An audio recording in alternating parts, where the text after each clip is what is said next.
Metrópole Entrevista. Dr. Tiago Lobo, médico infectologista do Couto Maia, nosso amigo. Essa Omicron aí é para assustar? Porque eu ouvi dizer, o que eu ouvi de um epidemiologista ontem, lá dos Estados Unidos, ele disse que é o fim da pandemia. A Omicron, essa variante, seria o fim da pandemia. O senhor concorda com ele? Bom dia. Bom dia, Zé. Bom dia, pessoal. Deus ouça ele, né? Que essa variante seja o fim da pandemia. Porém, a gente não tem dados substanciais sobre ela de que ela realmente é uma variante com sintomas mais fracos, como a gente espera que seja, de que ela não vai produzir grande letalidade. Então, é muito cedo para dizer. Os dados que a gente tem são de poucos pacientes ainda, mas o que a gente tem de certeza é que ela é mais transmissível, e quando tem mais transmissibilidade, existe sempre a chance de mais mutação, que começa a ter mais multiplicação de vírus, e isso pode, inclusive, trazer outras variantes, né? Então, eu acho muito precipitado, muito cedo para dizer que essa variante vai trazer o fim da pandemia. Mas Deus ouça ele. Pronto, aí eu te pergunto, Portugal tem 85% da população vacinada com a segunda dose. E agora ela pede a obrigatoriedade da máscara, volta, e me parece que cancelou Réveillon. O que é que está acontecendo? Aumento do número de casos lá em Portugal, né? A gente vinha com uma média de casos em Portugal em torno de 700 novos casos ao dia, e agora a gente está com 4.670, um aumento substancial de casos, assim como a gente não tem ainda um aumento significativo de mortes, mas a gente tem já um aumento de mais ou menos 200, 300% do número de mortes por dia em Portugal. A vacinação, como você mesmo disse, a gente tem de número lá, 88% da população com uma dose, 87% com 2 doses e 10% com dose de reforço. E mesmo assim, a gente vem vendo aumento do número de casos, tá? Porém, as mortes estão muito poucas comparadas à última onda que aconteceu em julho, que era uma média de mais ou menos 3 mil mortos ao dia, de 18 mortes ao dia, a gente tem agora 2 mortes ao dia, né? Então,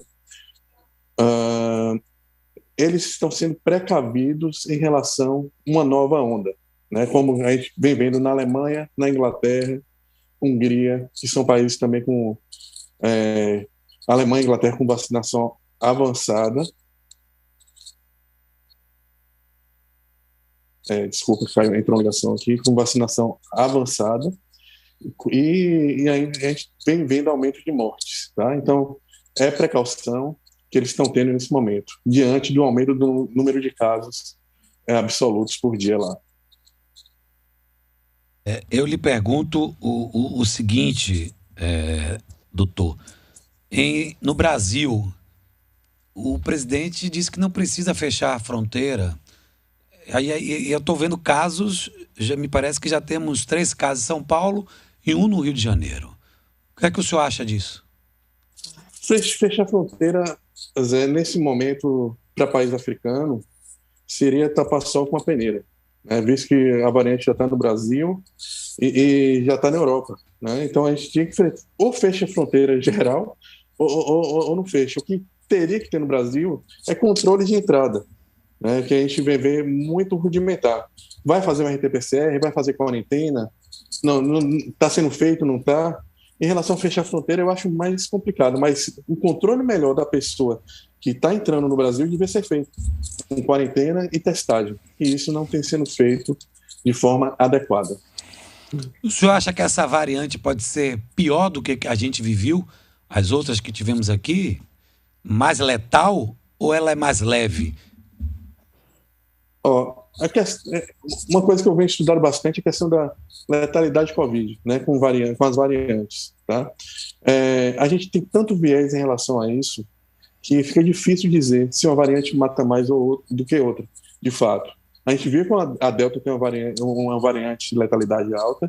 A Ômicron, eu espero que pelos dados que a gente tem, que são de população muito pequena que teve a doença, mostram uma letalidade baixa, e espero que assim seja. Né? Mas afirmar que vai ter uma letalidade baixa em relação à Ômicron, a gente está sendo até leviano em dizer isso, e pode levar uma informação que seja não adequada à população. O que a gente precisa fazer realmente é continuar indo com algumas precauções, alguns protocolos para tentar não deixar a doença avançar.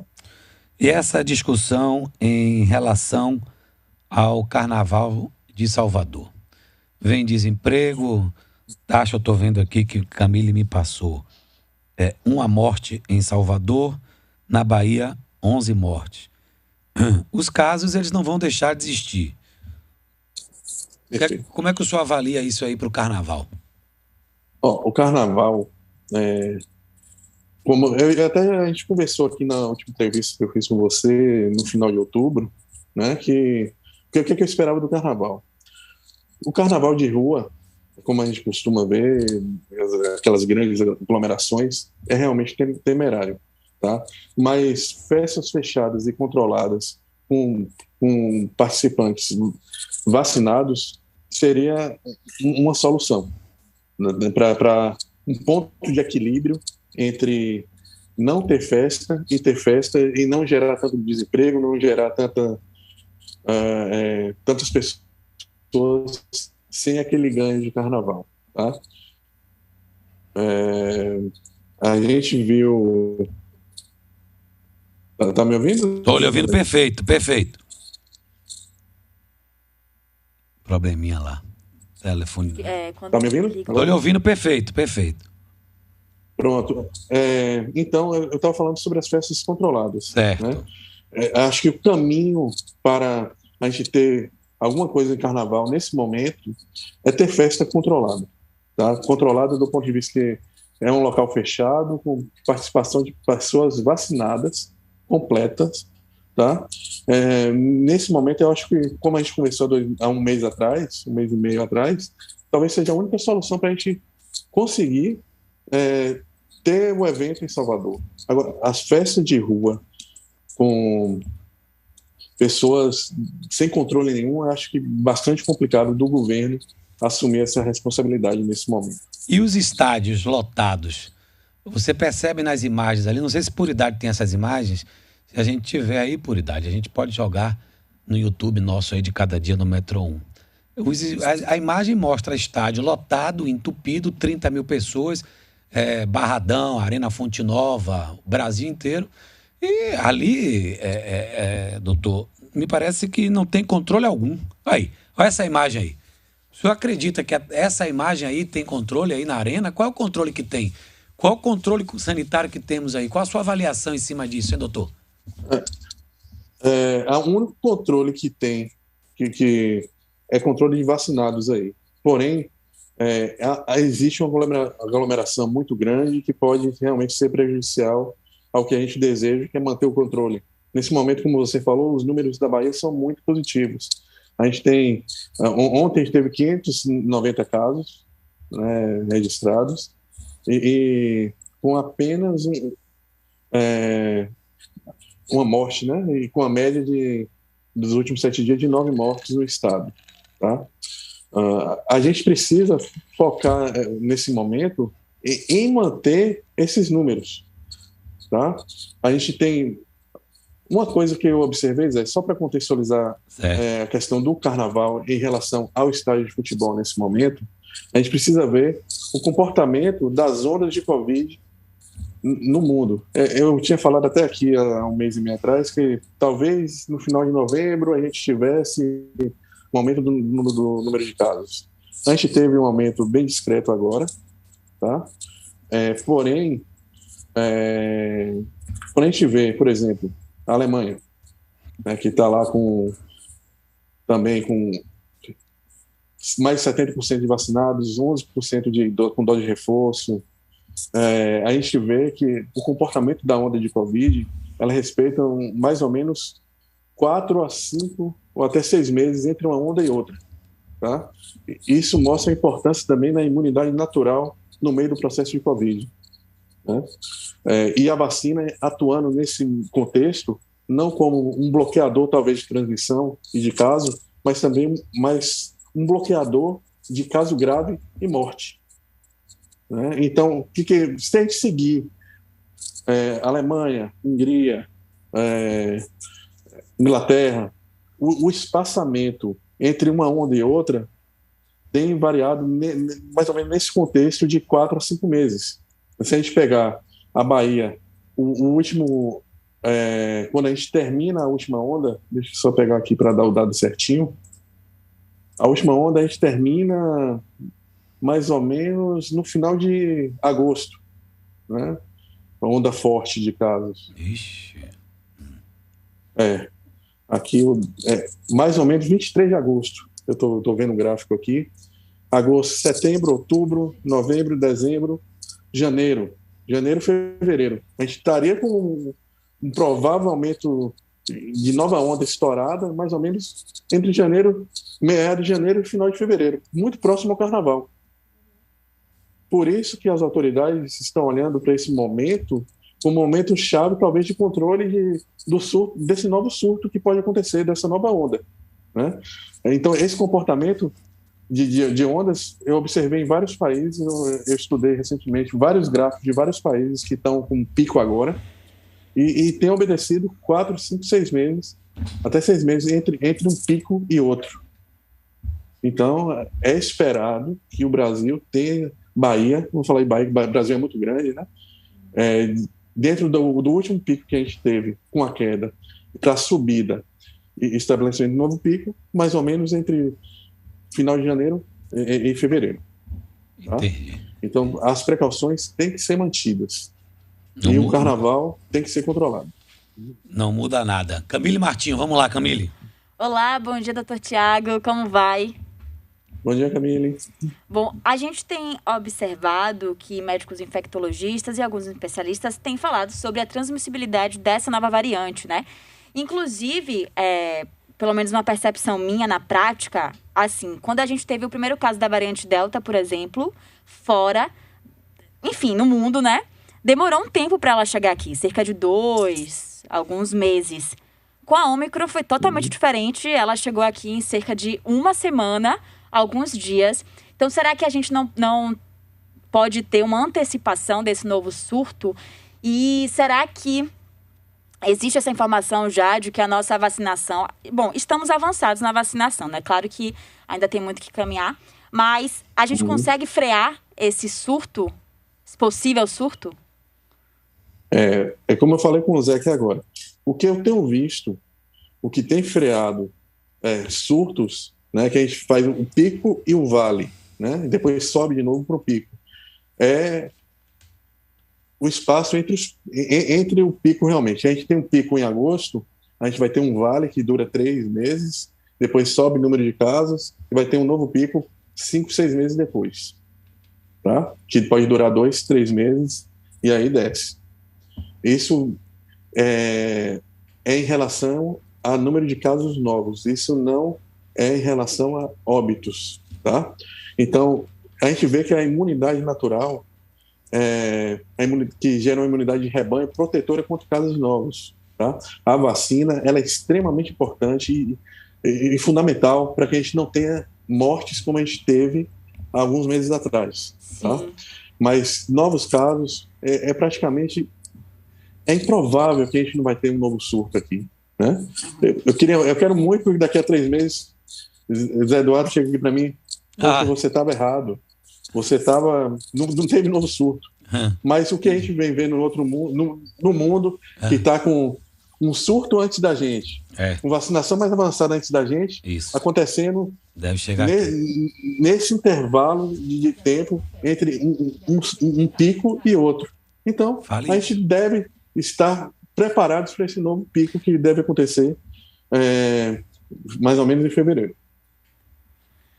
É isso, mas esse cálculo aí que vocês fazem, vocês no caso é de uma forma mais geral, né? Vocês não levam em consideração especificidades da variante, como o grau de transmissibilidade e de letalidade. É um estudo mais geral. Agora, a Ômicron, a Delta foi identificada aqui em agosto. tá? Mas a gente não sabe quanto tempo ela já estava aqui. E ela entra aqui concorrendo com a variante brasileira. A variante brasileira tinha um domínio muito grande e gerava talvez uma imunidade grande naquele momento. E isso fez com que a Delta não se instalasse aqui no momento que a gente tem a imunidade natural grande, gerada por vacina, mais o plus gerada pela doença, desculpe, mais o plus da vacina, que a gente teve um aumento de vacina naquele momento que a Delta chega no Brasil. Né? Isso fez conter a onda Delta de forma eficaz. Né? Foram as duas coisas juntas. E outra coisa que fez conter, por mais que as pessoas venham abandonando, foi que a gente manteve ainda o uso de máscaras, talvez de uma forma menos, uma adesão menor do que a gente vê antes, mas a gente ainda mantém. A gente anda nas ruas, a gente vê as pessoas usando, a gente vai no shopping, a gente vê as pessoas usando, talvez no trabalho, ambiente interno, que seria fundamental. Eu não tenho como dizer o local, mas onde eu trabalho nos hospitais, as pessoas usam. Mas isso tudo fez com que a gente descolasse da Europa em relação a surto nesse momento. Né? É somatório de imunidade natural mais recente, imunidade de vacina mais recente e precauções e medidas não farmacológicas também ainda presentes na nossa sociedade. E tudo isso a gente fez essa contenção da onda Delta. Tá? O mesmo a gente não pode dizer com a Ômicron em relação ao número de casos, porque a gente vai estar com a imunidade natural provocada pela doença baixa, já daqui a um mês, 2 meses, e essas pessoas que vacinaram ali no meio do ano, né, que foi um número grande de pessoas, também vai estar com as taxas de imunização gerada pela vacina também mais baixa. Tá? Então, a gente pode ter, vendo esse contexto todo, que a gente espera que a gente tenha uma onda mais forte nesse momento, porém, com um número de mortes muito menor do que a gente viu na última onda da gente, que assustou bastante a gente. Doutor Tiago, meu amigo, muito obrigado pela entrevista. Só rapidinho, 1 minuto aí. Qual é a situação do Couto Maia hoje em termos de infectados? Qual é a principal doença que leva aos leitos aí a crescerem? Aumenta a demanda. Importante a gente estar discutindo isso também. Né? A gente está pegando uma sequela da Covid, né? Que no nosso meio, a gente vai ver isso em outras especialidades, mas no meio da infectologia, é um aumento substancial do número de casos de infectados por HIV e de pessoas que já eram infectadas, que viviam com HIV e que abandonaram o tratamento durante a pandemia e estão com AIDS. Isso é bastante preocupante. Né? A gente está vendo pacientes aqui chegando com AIDS da década de 80. A gente já via, né? Mas a gente vê num número muito maior nesse momento do que a gente via em 2019. Né? Ontem a gente teve, 1º de dezembro, Dia Mundial de Combate à AIDS. Tá? As pessoas que vivem com HIV têm que ter um controle especial sobre o uso dos medicamentos dela. Os medicamentos têm efeitos adversos baixos, são gratuitos, as pessoas têm acesso à testagem hoje muito mais fácil do que há 10 anos atrás. Então, a gente hoje, por conta da pandemia, houve um abandono muito grande dos casos de AIDS, a gente vem vendo uma sequela da Covid, esse aumento do número dos casos de internamento por AIDS. É a doença que anteriormente já dominava o Couto Maia, mas nesse momento a gente vê muito mais grave do que há 2 anos atrás. Ok, querido Tiago, doutor Tiago, um abração, viu? Tudo de bom. Um abração, Zé, um abração, Camille. Vamos manter as precauções, vamos tomar vacina, que é fundamental para nossa proteção, tá? E espero que na próxima vez que a gente vem aqui, a gente esteja ainda bem em relação ao Covid, Zé. E espero que daqui a 3 meses você me fale que, doutor Tiago, você estava errado naquela previsão sua. Um abração, doutor. Um abração, Zé.